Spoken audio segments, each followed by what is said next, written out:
My memories of Paris are never too distant, the colours never too far removed.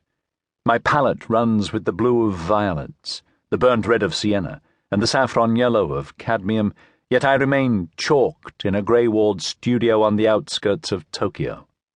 Here, every surface is tacked with newsprint sketches and unfinished canvases, and every floorboard blackened by the dust of crushed charcoal. My mind is captured by a fingernail memory, caged by the fractured glass of a prism that refracts time and reflects only the past.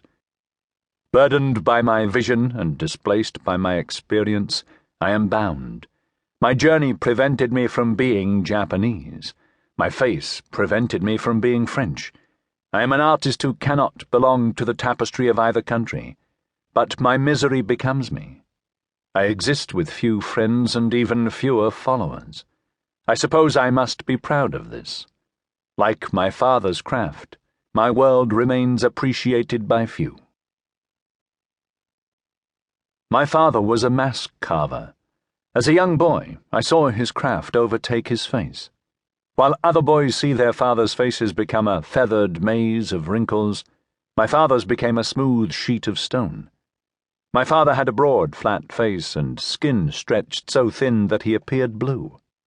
He, a man who carried with him the faint green smell of cypress and the cool sting of steel, could stammer only a few words to me, yet could stare for hours from behind a pair of bottomless black eyes. Father was a lonely and famous man, and I his lonely and confused son. He widowed, I motherless. We lived quietly near the Daigo mountain, within the walls of Kyoto. This mountain, the ancient tomb for the Emperor Daigo's spirit, served as the shrine of my childhood. As I crossed its earthen path each day, with the sand and rock dust beneath my sandals and the flaming orange gateway above my head, I knew that something was here in this burial ground of my ancestors and their rulers that breathed a rhythm into my own minor existence. It was also here that, as a young schoolboy dressed in my coarsely woven hakama, I first noticed the extraordinary beauty of the seasons. I marked the seasons by the change in the mountain. Perhaps this was the first palette I ever owned. From below the belly of the mountain, the fabric of autumn stretched high into the horizon. The colours, loomed by the threads of interwoven leaves, beamed yellow to screaming scarlet, then humbled to a fading brown.